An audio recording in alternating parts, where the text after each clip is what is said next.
Hi everybody and welcome back. We're on our Sustainable Style series for the fourth and final episode in this series with Heather from Xoomba Fashions. As you know, Heather is based out in Burkina Faso and we are back in her studio and we're going to take you through the process. Once she's woven and produced the fabrics, the process that she goes through to make her beautiful, colourful designs. So thank you for joining me once again, Heather. Okay, good with you. So tell me a little bit about your style influences. I know in one of the videos, I think it was video 1, we saw some of your creations. I can see a beautiful, bright wrap dress there. So tell us about some of your styles and your influences in terms of your design. Well, I'm never very aware of what is actually influencing me. I really like to work hands-on. I don't go through, I see how other, I haven't actually been to a fashion school. Okay. I come from theater background and theater creation background. And in that experience, I really enjoyed working in 3 dimensions directly. So I don't do what I see other designers doing, mood boards and thinking about their influences and that kind of thing. I love just working with the fabric directly and seeing how it wants to hang, and just, I love, I have this very stupid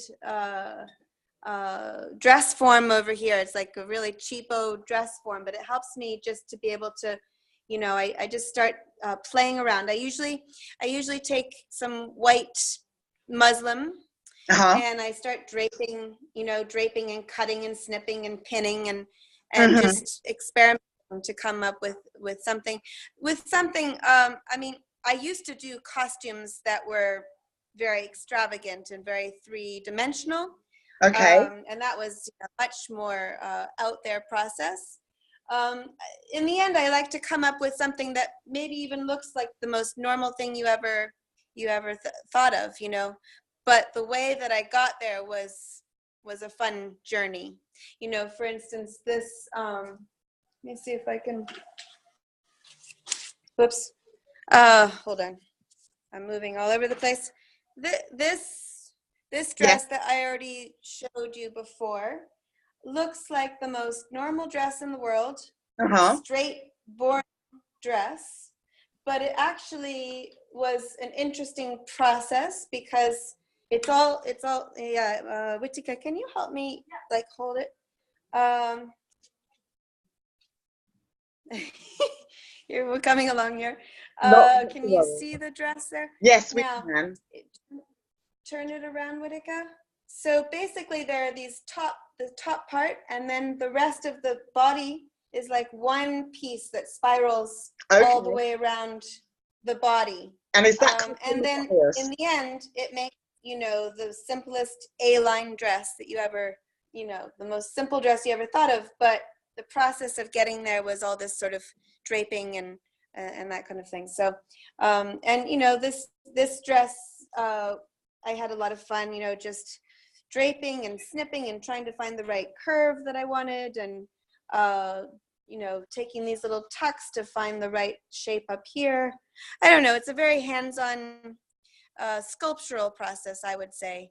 Absolutely. So that is your creative process. Although you don't have mood boards and everything, your process is the actual experience of dressing a dummy and seeing how it will fit on the female form or the male form. Right.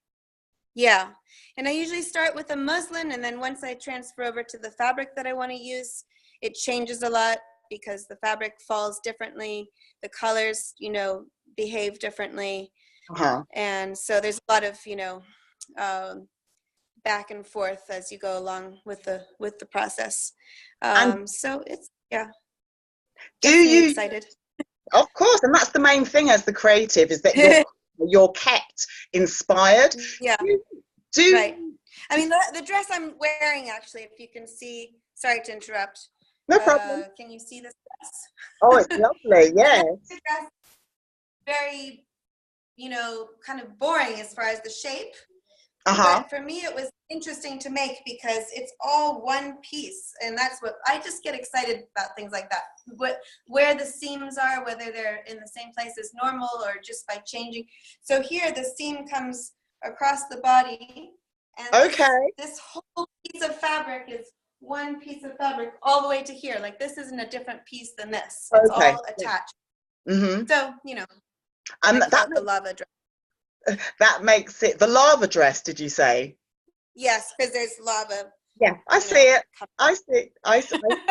So, I mean, I wouldn't call the dress boring. I would call that simple in terms of its creation, but quite dynamic in terms of the lava that's going, across it. And simplicity is sometimes the best thing, because sometimes people make things too difficult, and that's when we run into problems. So, do you pattern cut at all, or is it literally because of the way that you create your fabrics, create your garments in one piece, you don't feel the need to do that? Oh, well then once I have the model that I want, the form that I want, then I cut it out in paper, and I usually try to get that graded. I bring that into a place in New York that they, put it in the computers and they make the different the sizes. Yes. And then after that process, sometimes there's a little working out even farther than that, because they'll grade it with whatever their computer tells them to do, but that doesn't necessarily work, Right. especially these patterns that are when they see those patterns, they're like, what the heck is this? Because they don't look like they could actually fit on a human person when you see them flat out. So then it sometimes takes time to go from what they give me back as grading to actually how it is going to fit. And then there's a whole lot of work, getting it to fit on all because we're all so different. And, Absolutely. And especially women. I think women are so, we're such unusual beings with all these curves and everything. all beautiful. I'm finding, for instance, this wrap dress, I thought, well, you just wrap it around different people and it will fit whoever. But it turns out, it's actually very specific, and each person has to really have a dress that fits them exactly. So that's why I'm interested in doing made to measure, because I would really like the dresses to fit, and all the clothing to really fit you. I think it was maybe back in the 50s that the fitting process was much more precise than it is normally today. Yes. People go with the sort of one size fits all types of models, where people don't actually have a good fit anymore. Whereas they used to have fitting models, like ladies who were lady number 36 and lady number size 40, and they would all come in and get perfectly fit. So you'd have all the sizes that go with every type of body type, Absolutely. And that doesn't exist anymore. So I like the made to measure, because I think people will keep their clothing longer if it really fits them nicely.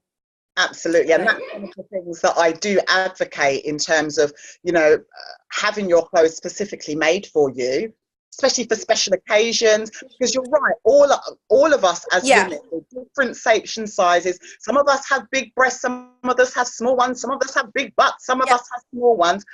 And it's a pleasure to have something specifically made for you that is going to fit you. And you're right, like in the 50s, and earlier on, people had clothes specifically made for them, because there wasn't fast fashion. It wasn't until like in the 60s, 70s, and more so in the 80s that fast fashion started kicking in, and then they standardized sizes. Yeah, and I think even when they were making standardized sizes, they had actual people that were those standardized sizes, so they knew exactly how it fit on the human body. It wasn't a computerized process that sometimes doesn't actually understand the human body as well as actually seeing it right there on the person. So I know that you're obviously in your studio. That's a silly thing that I was just about to say, but I know that you've got some of your staff there, some of your sewers there that are actually creating some stuff. So how do you recruit them? Are they freelancers? Do you employ them? So this has been quite a long process figuring out how to do this. I used to take my things into tailors because there are many tailors in Burkina Faso. In fact, the main way people get their clothes made is they go get their fabric and they bring it to the tailor, which is unusual for us. It seems like a luxury process for us. And there, obviously a lot of people do get their clothing from secondhand, but still the tailoring process is no one would think of ever going to the Ramadan party or to the baptism without something that was tailor-made for them. So tailors are all over the place. But it turns out that the process of tailoring and making things that will be sold in a store type of atmosphere is very different. They're used to making things for the person that's standing right in front of them, and making things that are going to be standardized and all the same, that I find, that we'll have a model, even for the men's shirts that are with me, they're quite classic shapes. But they're all available. very, very, they're just what you would in men's pants and everything. But I'll find that all of a sudden they'll make a different decision, like they'll all of a sudden make one of those things where the button comes over to the side, or they'll make these little changes in the models. It's very hard to control if they're not under your own direction. And I'm also very specific in the way I want things to be done for two reasons. One is that we're working with hand-woven fabric, and here in Burkina Faso there is a lot of hand-woven fabric, but it's not used in the same way. First of all, usually the traditional fabric is made in strips that are about 30 centimeters wide. Yeah, we saw them in one of the patterns that they make with those are very simple, because you have to piece all those strips together, and it makes it less, you can't make you can't be quite as creative with it in a way. You have to just really keep that sort of straightness. And then if they're otherwise, then they use the African wax fabric and what we call bazin, which is it's like a damask fabric that has been dyed and been waxed and treated and all there. It's an incredible process. But what's interesting about using those fabrics is that they are very industrial fabrics. So when you cut them, they stay together almost as if they're, the threads are very small and very dense, and the hand woven fabric, it frays very easly. So we're always having to make sure that we're sewing it in a way that doesn't fray. So all of my seams, for instance, I don't know if you can see this, but they are. Move the camera slightly. Yeah. Can you see it? Yeah. So all of my seams are felled seams, meaning that there's nothing coming out of them. They're all the little threads are inside, and that's something that's really important to me, is that there'll never be a problem with fraying. Absolutely. And so basically that's basically your quality control, because I know we can, in the UK we have, and I know, because I know that you live, partly in New York and partly in Burkina Faso. Right. You've got these fast fashion brands, and it is literally just about knocking out as much quantity of a particular garment as possible, but the quality doesn't last. So you find out, you buy a particular garment and then you wear it, wash it, and then the next thing it's fraying, it's coming apart, etc. So it's really good to see that it's not only Yeah, that you're mindful of, it's the actual quality and the lasting, the long lasting effect that the garment will have on the consumer. yes, yeah.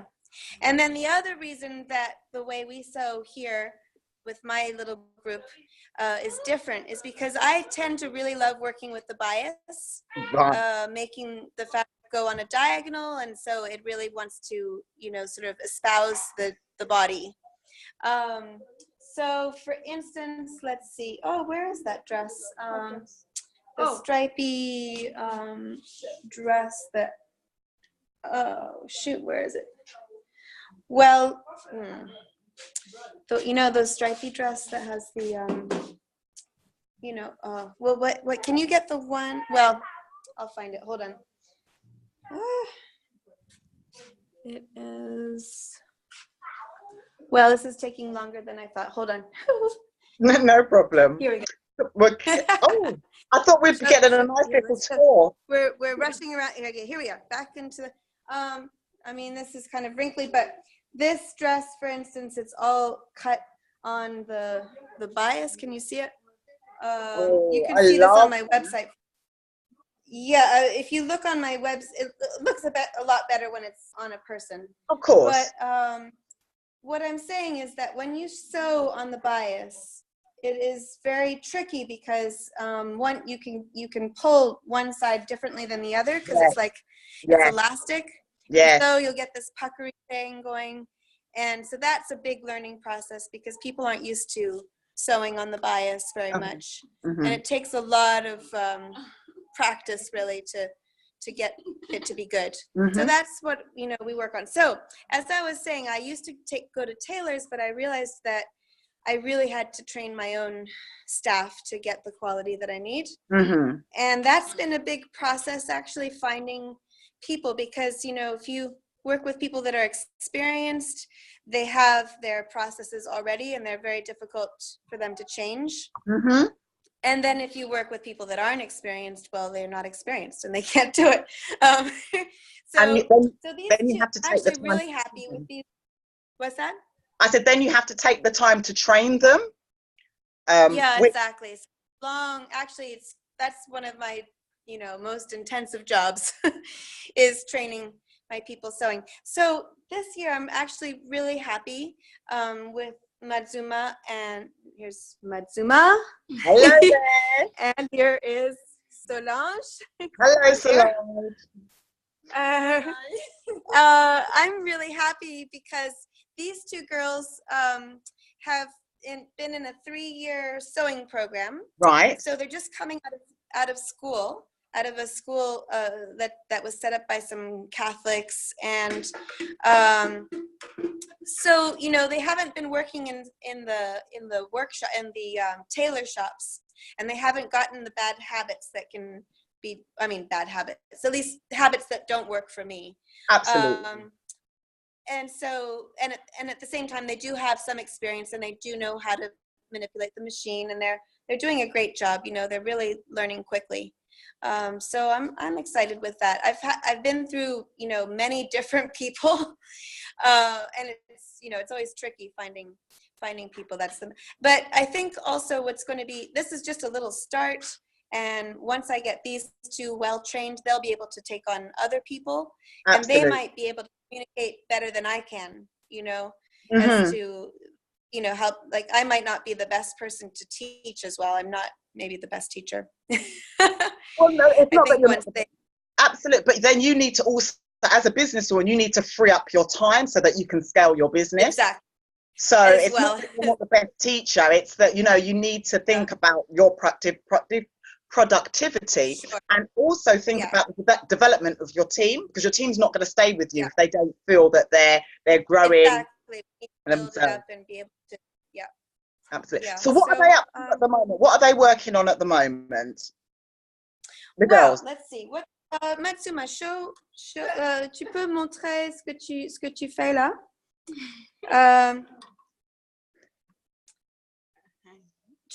Mets-le sur toi comme tu avais. She's going to demonstrate putting it on. She's making a shirt, which is not for her size. It's for a tall woman. So the sleeves are much too long. Mm-hmm. but you know, it's been a really intricate process because she's done all this hand work on here. I don't know if you can see that. So, Can you see? all your finishing is done by hand? Well, no, just on this shirt. You see, I have a little sort of finishing touch on Yeah, the I can see it here there. and on here. It's kind of like, I think, what do they call that? I think it's called a napkin stitch or something. You see that on old napkins, Uh-huh. you know, like the finishing on napkins for the table. And I have that used on this. And it's a very light fabric. It's almost transparent. So it's very, very comfortable for the summer. So that's what she's been working on today. And Solange just made this wrap dress yesterday that we've been looking at. I really love that wrap dress. And yeah, Solange, she wants to show it to you. Okay. On her. She's coming She's gonna put it on. to take her we glory. made it a similar size to her body, although it needs to be someone who's actually fuller busted than she is. Right. For this, it's a little bit too. She's a little bit too small of a bust, but you can see. That's one of the reasons I love wrap dresses. I love the way they fit on everybody else but myself, because of my I've got nothing to put in it, and yeah. We'll see.